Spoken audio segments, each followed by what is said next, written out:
No niin, mennään Skorpionin huhtikuun energioihin seuraavaksi tarkastelemaan.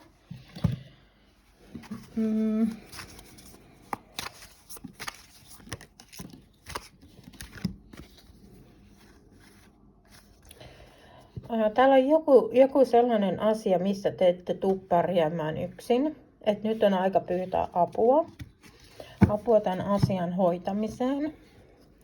Ja joku voi kokea sen hyvin nöyryyttävänä, mutta loppujen lopuksi tässä saadaan paljon parempi tulos aikaiseksi.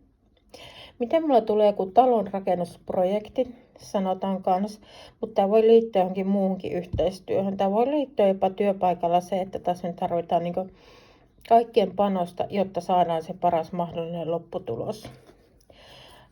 Asiat menee eteenpäin ehkä aika hurjaakin vauhtia. Voi olla, että tuntuu, että tulee niin liikaa yhdelle kertaa yhdelle kuukaudelle. Tämä tulee niin kuin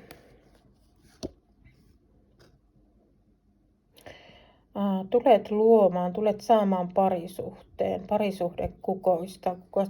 Kun mä tulee semmoinen jotenkin vastarakastuneiden energia, että jos sulla nyt on joku ihastusihminen olemassa, niin tämä muuttuu pian niin kuin rakkaudeksi. Siihen tulee semmoista vahvuutta ja varmuutta todella vahvasti.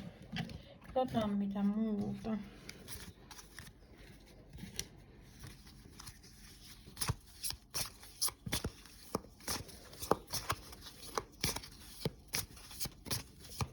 Muuta.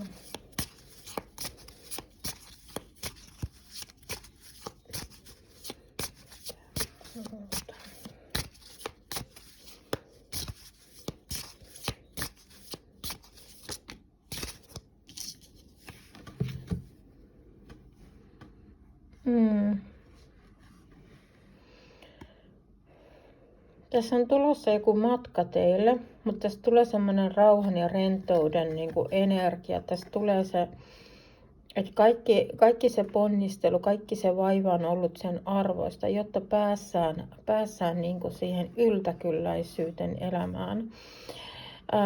Jotenkin tulee vahvasti se, että tässä niin kuin huhtikuussa joku tulee manifestoimaan asioita ja ne manifestoivat asiat muuttuu todeksi.